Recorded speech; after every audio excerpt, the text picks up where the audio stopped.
Welcome to my YouTube channel. If you're regular here, you know I review many photographic, audio and video related products. Well, today we're taking a look at a lens that is designed for Sony APS-C E-mount cameras, such as the A6700, 6600, 6000, all those sort of cameras, even the FX30 if you wanted to do videoing with it. I actually used it with my Sony A6700 that I have here, and the lens in question is the Tamron 18-300. And it's a really nice lens. It isn't a constant aperture lens, it's a variable aperture lens, so some people wouldn't class it as a pro lens, but I think it's a fantastic travel lens, it's a fantastic go anywhere lens, because it covers the wide angle right through to telephoto. So in full frame terms, it covers from 27mm, which is wide, up to 450mm, which is really almost extreme telephoto. And it's a really nice build quality lens, and it isn't a particularly expensive lens. Now it does trombone when you zoom out. It has got a lock switch on here, so if you've got it in your camera bag, it stops it from tromboning. I've not had a problem with that, to be honest, so you don't really need to use a lock switch, but there is one there if you do want to lock it off. So with it unlocked, you can zoom out. Now it does trombone, as I say, so the balance is quite different once it's zoomed out. But it has got Tamron's version of in-lens image stabilization called VC, vibration control is what Tamron call it.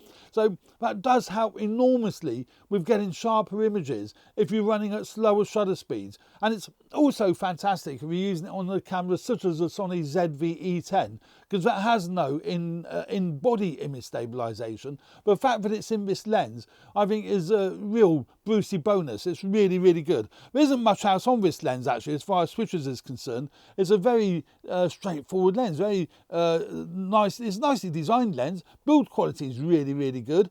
It's got a really nice wide zoom ring here, so great when you've got it on the camera for adjusting the zoom, because it's very easy to get to and it's a good rubber grip, so that's really nice. And a nice manual focus ring here. It is focused by wire, so it will just keep turning and turning.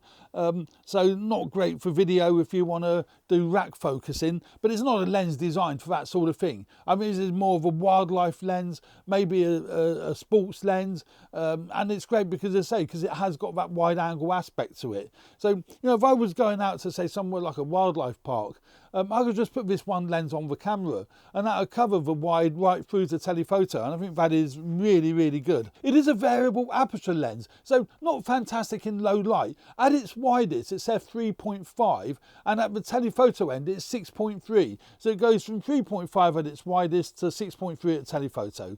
I will go through some of the images on the computer here so you can actually see what the images look like. I will also put them on my Flickr site so you can actually see them on Flickr. Much better to look at them on Flickr than it is here. This lens is weather sealed. I don't know if I'd want to use it in heavy rain, but it has got the gasket around the mount to protect it from weather, which I think is a nice feature. And you can also feel that when you put it on the camera. But yeah, that's now on the camera. As it is a long lens, but works great.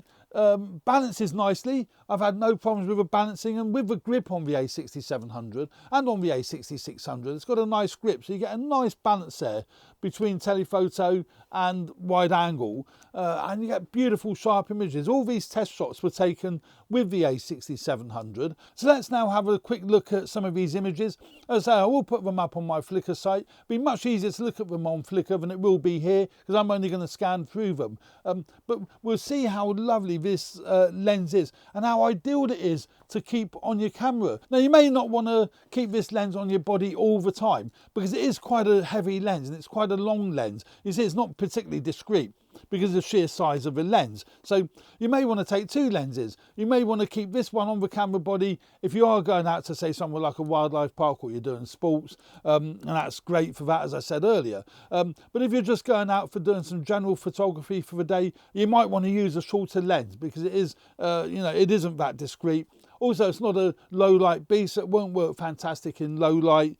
As I'm saying, it is, you know, relatively heavy, but then it would be because it covers such a long range. So, you know, but still a very useful lens to have, and I'm really pleased that I bought it. Now, if we look at some sample images here, let's go back. We've already seen that one, so let's go back. Not quite the beginning, because that's a bit pointless, but go here and we have a look at some of these images. We see that's shot at 300mm. Let's go full picture here, and you see there sharpness is, clarity is lovely, isn't it? Sharpness is absolutely beautiful. You're not really going to be disappointed with the sharpness of this lens. And I say clarity is lovely. And so I'm just going to scan through this. Look at these colours, beautiful colours. Really, really nice, sharp clarity images. Great for doing anything that you might want to do. So there you go, here's another example. Let me just check to see. That's 300mm and that's 18mm. Again, a different example. So you can see, you know, how far away you can get. I've got right in tight on the berries at 300mm and then wide at 18mm. So, you know, and you get sharp at both. And it is the same throughout the whole range. So it doesn't matter where you are, you're going to get a nice sharp image. I really think that is, you know, what's excellent about this lens. Great for doing portraits. As it isn't designed, I don't think, as a portrait lens. But if you look at little Molly here, you know, oops, it picks out Molly's eye beautifully. I really do like that. Now that's shot at 300mm. That's a really nice image because it's thrown everything else out of focus. Even at f6.3, you can create a really, really nice effect if you're shooting from a distance. So, you know, great, really good. As I say, these photographs will be up on my Flickr page, so you can take a look at them there, take a closer look at them there. And then we scan through a few more here. But I think you get the idea of what this lens is capable of and reason why I like it. Because you are getting nice sharp images, getting nice colours, but you've got that lovely flexibility of going from 18 to 300 or 27 to 450 in full frame terms. So yeah, nice compact lens, no fancy features on the lens itself, but build quality is great. I say weather sealing is lovely, comes with the lens hood, so you know that is handy that it comes with that. Some lenses don't. Yeah, I can highly recommend the Tamron 18-300 if you have a Sony E-mount body and you are looking for a lens that covers such a wide range. The other great thing with it, if you're not concerned about the fact that it is quite big, then you only have to buy the one lens, because it does cover such a wide variety. It does cover such a, you know, covers everything you're ever going to need, really. Bit heavy if you was using it just as a general walk around lens. I would use something like the Sony 18-135, or one of my favourite lenses, the Sigma f2.8 18-50. That's on my Sony ZV-E10 over there. So I would probably pick that lens as a, you know, as a walk around lens on the camera. But yeah, there we go. Nice option to have though, the Tamron 18-300. It is actually called the Tamron di3-a-VC VXD lens. So there we go. I don't know why I've just said that, because that's a hell of a mouthful, and I'm never going to remember that if I have to say that without having a cue card. But there we go, the Tamron 18-300. Thanks very much for watching. I hope you found this video useful. Please subscribe to my channel if you haven't already done so. Don't forget to take a look at the images on my Flickr site, that would be fantastic. And subscribe to the channel if you haven't already done so. Cheers for now, bye.